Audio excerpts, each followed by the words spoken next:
Donc, théorème fondamental de l'arithmétique. Alors, qu'est-ce qu'il dit ce théorème fondamental de l'arithmétique? En fait, c'est le fameux décomposition en produit de facteurs premiers. D'accord? Donc, vous avez besoin de quoi pour ce théorème? De pas grand-chose. En fait, vraiment pas beaucoup.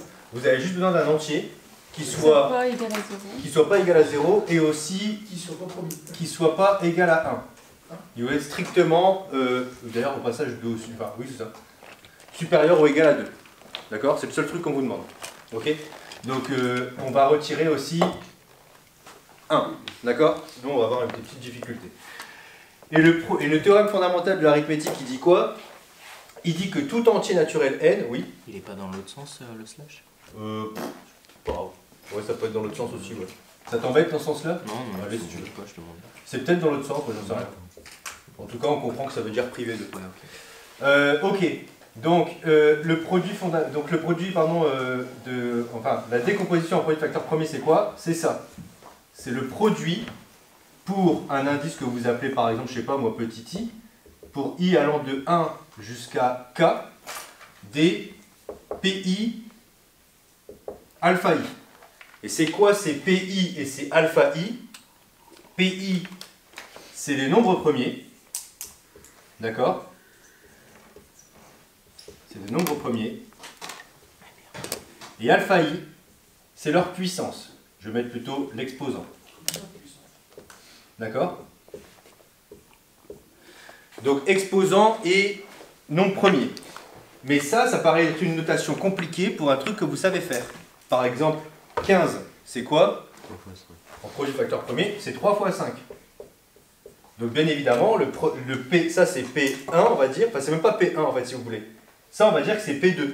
En fait, regardez comment je pourrais écrire ça autrement. Je pourrais écrire ça comme ça. Je ne sais pas si vous êtes d'accord avec moi, je pourrais écrire ça comme 2 fois 3 fois 5. Là, vous allez me dire, ok, c'est de la grosse merde ce que je viens d'écrire. Je suis d'accord avec vous. Qu'est-ce qu'il faudrait que je fasse?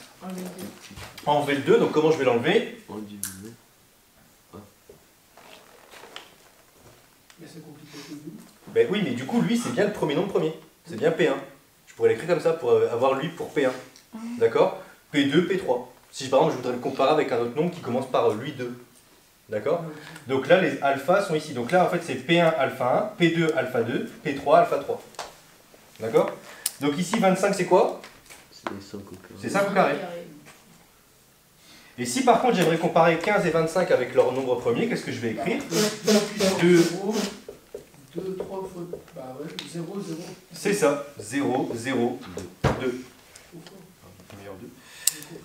Ok? Donc en fait, ça, c'est ce qu'on appelle la décomposition en produit de facteur premier ou le théorème fondamental de l'arithmétique. D'accord? C'est vraiment un théorème important. Ça vous dit que tous les nombres entiers, vous pouvez tous les décomposer sans exception, enfin sauf 0 et 1, quoi, en produit de facteur premier de cette sorte. Il y a aussi des plans qu'on peut décomposer en produit de facteur premier. Non mais, je sais pas, dans la démonstration, c'est marqué si n est premier, alors il n'y a rien à démontrer. Bah oui, parce que si par exemple c'est 13, 13 c'est 13. Oui, et s'il n'est pas premier, il faut le décomposer. Effectivement, là, on va faire la démonstration, mais là, l'idée, c'est de juste dire, quand il n'est pas premier, si, quand il est premier, il se décompose en produit de facteur premier. C'est 13, voilà, 13 c'est décomposé. C'est une brique, quoi. Alors, maintenant qu'on a ça, comment on fait pour trouver des diviseurs? Vous allez voir que c'est pas compliqué, si vous regardez bien la proposition qui est là. Si vous avez un nombre qui s'écrit n égale P1 alpha 1, P2 alpha 2 jusqu'à Pk alpha k. D'accord? Imaginons que ça s'arrête à un nombre premier. Là, ici, ça s'arrête à 5, pardon. D'accord? 5, c'est un nombre premier. Et bien, comment, à votre avis, vont s'écrire les diviseurs? Ils vont respecter un truc, les diviseurs, en fait. Ça va pas être compliqué. Vraiment. Bah, P1, il sera toujours... ils vont s'écrire P1 quelque chose, mais les puissances qui sont là, elles vont devoir vérifier quelque chose. Je ne sais pas si vous arrivez à voir ce que... P1 inférieur ou égal à... Non, non. Non, les P ne bougent pas. Ah non, il y a des exposants. Alors, les exposants, on va leur donner un nom. Là, ça doit être supérieur. Alors, les exposants, c'est P1, bêta 1, je vais les appeler comme ça, bêta 2, jusqu'à bêta k. Déjà, ça doit être supérieur ou égal à 0. Oui, très bien. Bêta 1. Bêta i. Compris entre bêta... Bêta i entre 0 et... Bêta k. Pourquoi bêta k? Non plus. Entre alpha i. Pourquoi ça, en fait? Regardez, c'est une évidence. C'est juste que vous prenez la tête pour rien. Si je vous avais demandé un diviseur de 25, Ouais. vous m'auriez dit qui? Bah, 5. 5. C'est parce que 5, si tu regardes bien, c'est 5 à la puissance. 5, c'est 5 à la puissance 2. 1. 5, c'est 5 à la puissance 1. Et tu vois bien que la puissance 1, elle est plus petite que 2. Si là, je t'avais demandé un diviseur de 15, t'aurais dit quoi? 3 ou 5. Donc c'est parce que tu as pris 5 à la puissance 0 à un moment et 3 à la puissance 0 à un moment. Donc tu as bien baissé le degré de tes nombres premiers. Ben, c'est ce que je fais ici, regarde. Les bêta 1, bêta 2, bêta k, ils sont à chaque fois plus petits que les alphas de départ. Si tu les prends plus grands, c'est mort. Il va être plus grand que ton nombre. Donc ici, tu vérifies forcément ça. Et le nombre de diviseurs que vous allez obtenir, c'est pas compliqué à calculer. Si vous voulez connaître le nombre de diviseurs, regardez. C'est alpha 1 plus 1, alpha 2 plus 1, jusqu'à alpha k plus 1. Regardez pourquoi ça marche bien. Ici, c'est quoi le nombre de diviseurs de 15? Il y a combien de diviseurs à 15? 2. Non, il n'y en a pas 2. 3, 4. Ah bah, ouais, Regardez, les nombres de diviseurs de 15. 1, 3, 5, 15. 3. Exactement. C'est 1, 3, 5, 15. C'était quoi le alpha 1 dans ce cas-là? Le alpha 1, donc je rappelle qu'ici il n'y a pas ça. Le alpha 1 ici c'était... Alors on peut compter lui si vous voulez, mais bon. Donc c'était 1 le alpha 1 ici? Ouais. Ah, ok. Alpha 1 c'était 2. Donc ici ça voudrait dire que le... Alors regardez comment je vais écrire ça. Le cardinal... Je rappelle que ça c'était ce qu'on avait vu en combinatoire. Le cardinal des diviseurs de 15... Comment je vais faire pour calculer? Eh bien, je dois faire alpha 1 plus 1. Alpha 1, c'était 1. Donc 1 plus 1 fois alpha 2 plus 1. 1 plus 1. 1 plus 1. Jusqu'à 1 plus 1 fois 1 plus 1, ça fait 2 fois 2, ça fait combien? 4. Et même au passage, si on comptait ça, ça marchait. Parce que regardez, ici, alpha... Si je vous dis que lui, c'est alpha 1. Le 0. 0 plus 1, 1. 1 fois 1 plus 1, 2, fois 1 plus 1, 4, et après, même si vous en rajoutez après avec des puissances 0, ça va marcher. Ouais, mais ça fera plus 15. Bah si, pourquoi ça va plus 15? Ah ouais, 0 plus. Ouais, ok. 0 plus 1, ça fait 1, et quand tu multiplies, ça bouge pas. Donc ici, voilà comment vous pouvez trouver rapidement le nombre de diviseurs d'un nombre. Si vous savez le décomposer en produit de facteur premier, vous avez son nombre de diviseurs. Ça va très vite. D'accord? Et là, c'est là où on s'accroche un petit peu, on termine, mais on fera un exercice pour s'entraîner un petit peu plus là-dessus, parce que ça va encore. Par contre, ça, c'est un peu plus technique. Ici, vous avez deux nombres premiers. Deux nombres qu'on a décomposés en produit de facteur premier. On baisse le stylo, je laisse un peu de temps après. Deux nombres que vous avez décomposés en produit de facteur premier. Donc P1 alpha 1, P2 alpha 2. Et il faut mettre, attention, c'est important, les mêmes P1 ici. Hein. Ça doit être les mêmes P1, P2. Ok? Et bien le PGCD, le plus grand diviseur commun, à votre avis, comment il va s'écrire? Le plus grand diviseur commun. Comment va s'écrire le plus grand diviseur commun? C'est pas un produit des exposants? Alors non, il va s'écrire par contre, il va bien s'écrire le produit des nombres premiers. Il y aura bien un produit pour i allant de 1 jusqu'à k. Là pareil, je vais avoir un produit qui va de 1 jusqu'à k, des PI. Mais il va se passer un truc un peu particulier sur les PI. Vous êtes d'accord avec moi que votre PGCD, votre PPCM, donc le plus grand commun diviseur et le plus petit multiple commun, c'est des nombres à la fin. Ouais. On est d'accord? Oui. Et bien, là, vous allez obtenir un nombre, mais ce qui est intéressant, c'est que le plus grand diviseur commun et le plus petit multiple commun, ils vont s'écrire exclusivement en fonction des PI, alpha I et bêta I. Bon, je vous le donne. Le plus grand commun diviseur, c'est très facile, c'est le max. C'est le max des alpha I, bêta I.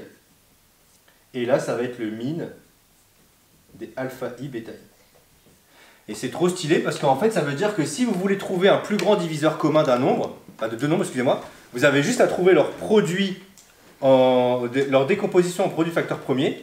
Et vous allez regarder, bah ce produit-là, ça va donner son plus grand commun diviseur, et là son plus petit commun diviseur. On peut le faire si vous voulez avec ça, ici rapidement.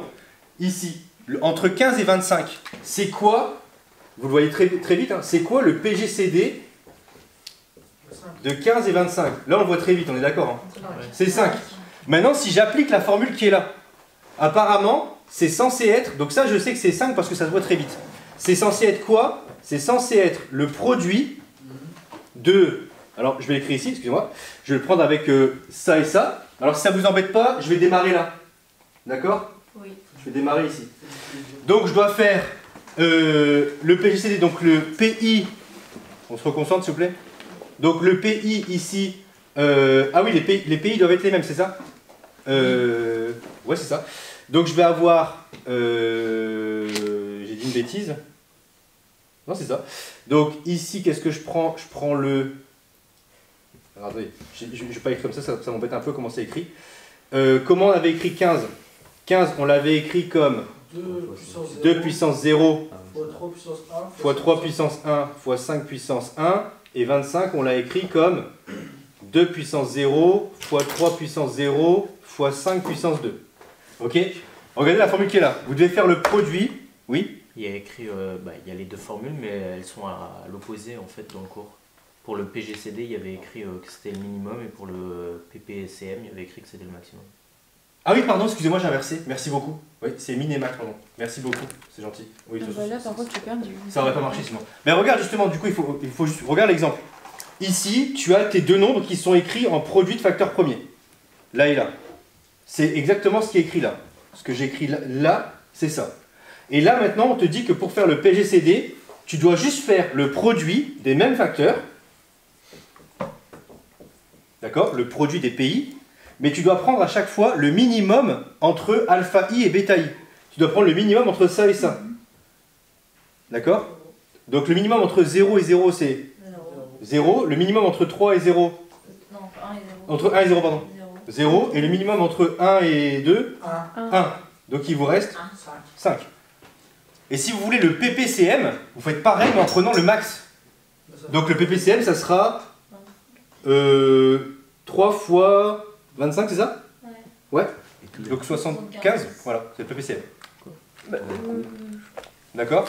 Donc c'est ce que vous dit la propriété qui est là. Vous voulez avoir un PGCD et un PPCM, c'est facile. Vous connaissez la décomposition en produit de facteur premier. Et bien vous avez juste après à remplacer dans la formule qui est là en prenant le min et le max. Et vous l'avez directement. Mais du coup, PPCM, j'ai pas compris, monsieur. Le PPCM, c'est le plus grand... Oui, je sais. Ça. Oui. Il faut que je le fasse là peut-être? Donc PPCM, Ouais, plus petit. PPCM de 15-25. Il faut faire le même produit, des mêmes nombres premiers, sauf que cette fois-ci, tu ne prends pas le min des puissances, tu prends le max des puissances. Le maximum entre 0 et 0, c'est 0. Entre 0 et 1, le maximum, c'est 1. Et entre 2 et 1, le maximum, c'est 2. Donc ça va faire 3 fois 25.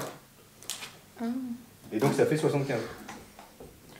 Donc ça, c'est ton PPCM. Et ça marche quels que soient les nombres. Ça veut dire que là, c'est beaucoup plus efficace que peut-être faire des méthodes où vous devez, par exemple, chercher les PGCD en faisant des divisions, je sais pas quoi là. Donc là, ça va peut-être un peu plus vite.